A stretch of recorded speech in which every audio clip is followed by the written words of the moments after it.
un coût assez kilométrique. Je ne sais pas comment les gens font pour avoir ce genre de coût. Voilà. Un coût qui a une distance. On dit, lui, s'il boit de l'alcool le lundi, il sera bourré seulement le jeudi. Ça veut dire, quand il va prendre l'alcool, l'alcool va prendre du temps. La distance que l'alcool va parcourir de sa bouche, de sa gueule, jusqu'à arriver dans son ventre, vu la distance du cou. Voilà. Donc, le cou représente un lit dans lequel l'alcool va couler jusqu'à ce que ça arrive dans son ventre. Pour qu'il soit bourré, il faudrait que ça atteigne jeudi. Ah, c'est dommage. Ça, c'est l'enfer qu'il vient. Oui, ici, l'image, si nous voyons que notre grand frère, il est monté sur le toit d'une maison, de sa maison sûrement. Sinon, on va le prendre comme voleur. Il est assis dessus, il regarde l'horizon, il regarde les autres maisons. Comme il n'a pas une maison d'aller, donc il préfère s'asseoir sur le toit de la maison en tôle. Je ne sais pas à quel but. Et puis il est concentré. Hein. Et ici, l'image, si on voit que notre frère est en train de danser, l'alcool à la main, la bouteille d'alcool à la main. Donc, le frère est bien habillé, il est venu dans un anniversaire, dans une fête. Mais comme il ne voit pas l'alcool passer, il a tenu l'alcool, il a un peu bu avec ses lunettes fumées. Et les pas de danse ont commencé par sauter. Tout ce qu'il connaît, tout ce qu'il devient, il sort ça. Il est devenu la star de la fête. Bien sûr, bien ivre quand même. Bien ivre. C'est l'alcool, l'effet de l'alcool. Hein. Et après, quand on va lui montrer les vidéos de ce qu'il a fait, il va dire qu'il n'a jamais fait ça. Sur l'image que nous voyons que l'on dit notre papa, il est en train de manger à table, bien habillé, surtout avec son manche longue et sa cravate pour manger. Mais il ne sait pas ce qui le pousse, il ne sait pas qu'est-ce qui est en train de le forcer à être pressé. Et il est en train de manger, alors que c'est du piment, il est en train de manger avec de la viande. Et il y a une intestine qui est tombée dans ses yeux. J'imagine ce qu'il va vivre là-bas. Hein. C'est du piment qui est tombé dans ses yeux, dans le jeu. Je ne sais pas s'il va continuer à manger ou bien il va arrêter de manger. Il faut être patient devant le plat. Peu importe la manière dont tu as fait, il faut patienter pour manger. C'est ça. On dit, si l'image, si on dit, quand tu partages la chambre avec ton petit frère, voilà. Si l'image, le petit frère, il est couché à côté, il y a une femme qui vient, la copine de son grand frère là, au lieu de sortir, il fait semblant de dormir, il ferme les yeux, il ne dort pas. Vous et moi, nous savons qu'il ne dort pas. Parce que moi aussi, à la fin du vidéo, je ne dormirai pas. Il ne dort pas. Mais il est assis là-bas, il ferme les yeux. Et au lieu de sortir pour laisser son frère jouir de ses dépenses, il refuse de coucher là-bas. Le frère aussi, bête qu'il est, au lieu d'envoyer son petit frère au marché ou bien l'envoyer quelque part pour pouvoir avoir l'intimité avec sa copine, il est assis là-bas regardant. C'est pas pourquoi. Je sors dedans, je sors de la maison, je sors. Oui, notre frère qui est là, il aime beaucoup les seins. Oui, lui, il aime les femmes. Si la femme, c'est les seins qui le plaît. Lui, il adore les seins des femmes. Donc, quand il a choisi de faire son business, de vendre, il a choisi de vendre du soutien-gorge. Voilà. Il a choisi de vendre les soutiens-gorge pour pouvoir protéger ce qui lui est important. Ce qui lui aime sur la femme, c'est les seins. Donc, il a préféré vendre les seins. Quand tu vois les grands frères en train de vendre les soutiens-gorge, c'est pas fortuit, c'est pas gratuit. C'est parce qu'il aime les seins des femmes. C'est pourquoi il adore voir les seins têter les seins des femmes. C'est pourquoi il a choisi de protéger, de vendre le soutien-gorge pour pouvoir protéger les seins des femmes. Voilà. Ness. Oui, le frère ici que nous voyons, toujours célibataire qu'il est, il est en train de toucher l'oignon. Donc, comme la sève de l'oignon, ça pique la bouche, ça pique les yeux, il a mis un casque pour se protéger, un casque de moto pour protéger ses yeux. J'espère qu'il voit bien sa main, il ne finit pas couper sa main là-bas, au lieu de couper l'oignon. Oui, cette sauce que nous voyons dans l'image est une sauce de chèvre, mais c'est la tête qui est primordiale. Celui qui a tué la chèvre, je ne sais pas si la chèvre était en train de rire. La chèvre était en train de parler, de rire pendant qu'il l'a tué, mais la tête est décorée, la tête est en train de rire. La tête est souriante dans la sauce. En voulant aller puiser cette sauce, quand tu vois la chèvre, la tête de la chèvre te sourire, tu vas fuir, tu ne pourras même pas puiser la sauce, tu ne pourras même pas toucher la tête. Parce qu'il a écarqué les yeux, nous regardant, souriant, comme il n'est pas encore mort. Alors qu'il est déjà prêt au mangeoire, à la consommation, c'est ça. Oui, ici, le frère, comme d'habitude, il a trouvé un moyen ingénieux d'avoir un cache-nez, mais il a utilisé le capsule de la noix de coco, voilà, sec. C'est avec ça, lui, il a fait son cache-nez. J'espère qu'il respire. J'espère qu'il trouve de l'air. Hein? De toute façon, il a caché son nez avec la noix là. J'espère qu'il trouve de l'air à respirer. Il trouve de l'oxygène. Il ne sera pas asphyxié là. Ici, l'image, si nous voyons que notre frère, il a tenu de la pâte à modeler, hein, qu'il a conçu avec, en regardant surtout la tête de son grand frère qui est devant. Hein. Donc, son grand frère a fait son tazo. Son cou est tellement plié. Donc, il a essayé d'agencer la pâte à modeler pour pouvoir obtenir une image comme ça. J'espère que son grand frère va voir cette pâte à modeler conçue à l'image de sa tête. Il va le chauffer. Hein? Il va le sentir. Il va sentir son grand frère. Hein? On peut faire ça à son grand frère. Ici, sur l'image, nous voyons que tous ceux qui sont dans le bus sont des chauves. Donc, c'est le syndicat des chauves, la délégation des chauves. Ils sont en train d'aller à leur réunion de chauves.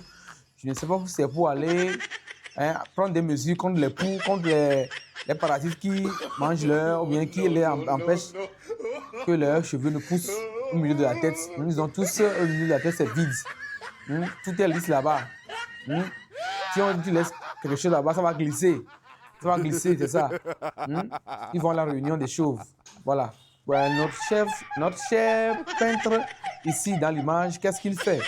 Il est monté, il n'a pas de matériaux d'échafaudage, donc il est monté sur le toit pour faire la peinture au niveau de l'étage. Il a mis une corde au cou, il a mis au niveau de la fenêtre, au cas où il glisserait. Mais oubliant que s'il glisse, c'est mieux pour lui. S'il glisse, il tombe, il casse le pied, c'est mieux qu'il glisse, il tombe, il casse le pied que d'être retenu par une corde au niveau de la fenêtre alors que la corde lui est courte. Ça, c'est une pendaison. C'est une pendaison volontaire. Voilà, il est en train d'organiser une pendaison volontaire à son endroit. Il pense qu'il est intelligent.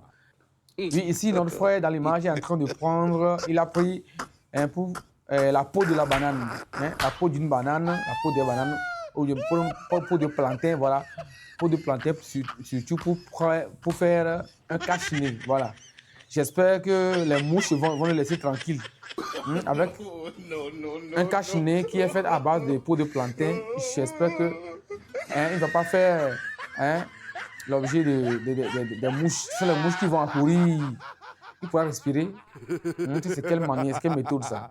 Ness. Sur l'image ici, nous voyons que notre frère, tellement, je ne sais pas, c'est la force qu'il donne à son cou. Son cou a de la force. La force, son cou a de la force qu'il a mis un bagage, un sac sur la tête au lieu de mettre le sac dans la brouette qu'il tient dans la main.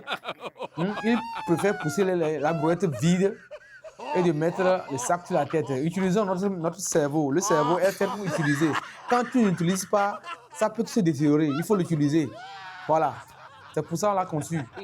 Puis ici, nous voyons sur l'image que notre frère, avec ses yeux tellement rouges, je ne sais pas si c'est l'alcool qu'il a pris ou bien c'est l'hémorroïde qui l'a tellement attaqué que ses yeux tellement rouges. Quand tu vois sa tête aussi, il a des cheveux, les cheveux roux comme celui qui a le cochocor. Voilà. C'est un sourire, il est tellement souffrant. Le visage, il doit aller se faire traiter jusqu'à ce que les larmes sortent. C'est horrible. Ouais, sur cette voiture, nous voyons qu'ils ont mis les bagages. Dans l'image, il y a mis les bagages dans le capot de la voiture, c'est bien. Mais ils ont mis l'animal, la chèvre en haut, sur le toit de la voiture, en haut de la voiture. Je ne sais pas pourquoi. Au lieu de mettre un bagage, une valise sur une valise en haut de la voiture et mettre la chèvre dans le capot, ils ont préféré mettre la chèvre en haut. Je ne sais pas pourquoi. Mais la chèvre va voir l'environnement dans lequel il se trouve. Mais c'est à quel but? On ne sait pas. Ici, l'image, on dit ma fille Fatoumata sera ministre. Ça, c'est bien. 15 ans plus tard, Fatoumata est devenue échappement. Voilà, ça veut dire que, vous voyez ici l'image, elle est en train de faire sortir de la cigarette, la fumée de la cigarette, que nous, les hommes, n'arrivent même pas à faire. Elle est prudente. Elle fait sortir de la fumée comme l'échappement d'un moteur. D'un moteur hybride, voilà. Fatoumata est devenue échappatoire. Hein? Elle est dans les bistrots, dans les maquis, hein, dans les boîtes de nuit, elle est en train de fumer. Elle sort la fumée partout. Ça, c'est à craindre. Hein. Ministre de la fumée. Alors, on dit ces gens d'oncles,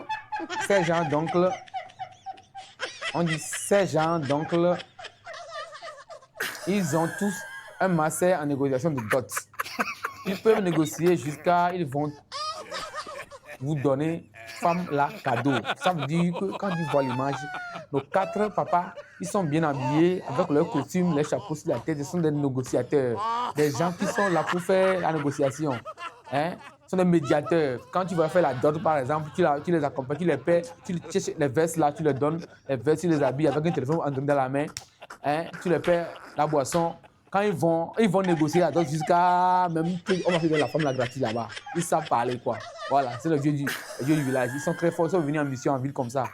Seulement si nous voyons que notre sœur, elle est en train d'ouvrir le capsule d'une bouteille de bière avec la bouche. Quand tu les vois passer en ville, au quartier, ils sont calmes, tu ne vas jamais savoir qu'elles sont capables de faire ce genre de choses. Invite-la seulement dans un bar, tu vas voir la créativité qu'elles ont. Hein?